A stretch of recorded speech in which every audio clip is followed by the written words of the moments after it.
This video is going to discuss the format function, which can be used to create customized printable versions of numbers and strings. So let me give you an example of why this is useful. So let's say we have a number in our program. So we're going to call this x. And x is going to be a number, let's say, a really big number with a lot of decimal places right there. And let's say we want to truncate that down to maybe a 2 decimal place number. So this is something you'll often have to do at the end of your programs when you're formatting your output for your users. You might want to clean up a number so that when it's presented, you don't have all of these extra decimal places. So one way we could do this is we can use the format function. So let's go ahead and we're going to make a new variable. We're going to call it formatted x is going to be equal to, and we're going to use the format function. So the format function takes 2 arguments. The first argument is the thing you want to format. So that's going to be x in this case. And the second argument is a pattern that you want to apply. So how do you want this thing to be formatted? This pattern is always expressed as a string. So we're going to put a string in here.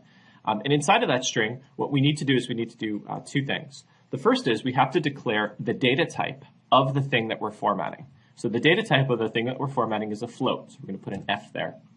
And then what we have to do is we have to declare what we want to do to that thing. So in this case, we want to drop it down to 2 decimal places. So before the f, I want to put period 2. So what this is saying is go ahead and create a new variable called formatted x, set it equal to the result of the format function. The format function is going to take x, which is this number right here, which is the floating point number. We want to format it to 2 decimal places and telling Python that the thing that we're formatting should be treated as a floating point number. Now, if we go ahead and print out formatted x after this, you're going to see that we have brought that thing down to 2 decimal places. Now, interesting to note, let's check this out. We're going to print out x and the type of x, and print out formatted x and the type of formatted x. The format function always returns a string. So when you've used the format function, what you've done is you've taken the number, you've cleaned it up, you've put it into whatever pattern you want to put it into, but the result will always be a string, which means that this variable, formatted x, while you can print it out to the user and it's going to look exactly the way you want it to look, is not something that you can use in a math calculation anymore because it's a string. It's a sequence of characters at this point. So that's important to know. You could, if you wanted to, convert that back to a float by doing this. We could back to float is equal to the floating point value of formatted x.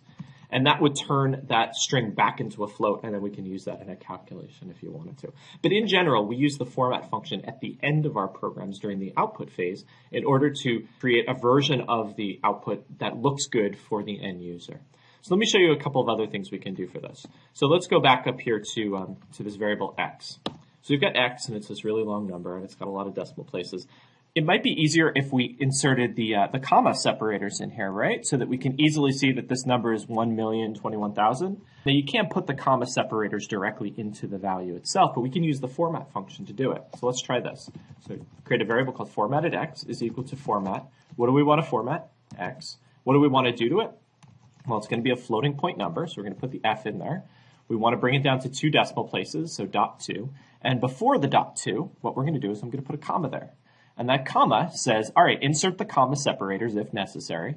Convert this thing to a 2 decimal place floating point value. And if we print out formatted x, we should be able to see now that we now have the commas placed in there. And this thing is a string, remember? So now it's a printable version, but it is a string. So that's how we format floating point numbers. Let me show you how we can actually do this with strings as well and with integers. So let's say we have an integer. So I'll erase all this. Let's call this y. Y is equal to the number that. There we go. So we have a really big number here. Now with an integer, we don't have to deal with decimal places. So really the only thing we can do with an integer is we can insert the comma separator. So we can say formatted y is equal to format. What do we want to format? Y. What do we want to do to it? We want to put in the comma separator, and the data type is D. I know it should be I for integer, but in Python, D stands for decimal integer. So you put the D there, and then if we go ahead and print out formatted Y, we'll see that we have placed the comma values into that number right there, and the result is going to be a string. Okay, so those are 2 use cases for the format function. Let me show you one more, and this is for lining up content when you're printing it out. So I'm going to give you an example of this one. Let's say we want to print out, let's say, name and department, like that. So we're printing out name and department, and then we're printing out Craig and computer science. So 4 strings that we're printing out here. And if I run that, you can see here that we're printing those things out, but you see how they don't really line up? They're kind of all jagged. What if I wanted to line those up into columns? So one thing we could do is we could format or use the format function to make it so that all of these strings are the same width. And we can do that by adding spaces to the end or the beginning of those strings in order to make it so that they are actually the same width, so they'll line up directly on top of each other. So let's see if we can do this. So I'm going to say word 1 is equal to the string name. Word 2 is equal to the string department. Word 3 is equal to Craig. And word 4 is equal to computer science. There we go. So we want to go ahead and line these guys up. So we want to make name and Craig to be the same width, and we want to make department and computer science to be the same width. So let's try this. We're going to say f word 1 is equal to format. What do I want to format? Word 1. What do I want to do to it? Well, I have to create a pattern for this. The data type of word 1 is a string, so we're going to put an S there for string. And then we have to put in what we want to do to this thing. Now with the string, really the only thing we could do to a string is figure out how wide we want it to be. So let's say we want it to be 8 characters wide. So we're going to do 8S right there. And then we're going to print f word 3 is equal to format of word 3. And we're going to do the same thing for that one. So we're going to format the string name to be 8 characters wide. And we're going to format the string Craig to also be 8 characters wide. And then let's do the same for department and computer science. F word 2 is equal to format. What do we want to format? Word 2. And we're going to make that one maybe 15 characters wide. And f word 4 is equal to format. What do we want to format? Word 4. Make that one 15 characters wide as well. So let's print these out now. Print f word 1, f word 2, print f word 3, f word 4, like that. And we're going to make this screen a little wider because it might fall off the end. And we're going to run this. And what we should see here is, and of course I typed the word format wrong up here. There we go. Now we're going to run this one more time. And look how nice that is. Everything's lining up correctly. So what did we do here? We said f word 1 and f word 2, that's name and Craig, are each going to be 8 characters wide. Well, name only has 4 characters in it. So what Python has done is it's added 4 more characters directly after that. So it's created a block so that it's 8 characters wide. Same with this guy. This one has 5 characters, and we've added 3 to the end of it. So these 2 blocks right here are now 8 characters wide. They're going to line up directly on top of each other. Likewise with department and computer science, we've formatted them both to 15 characters. So they have extra spaces at the end, padding out the string.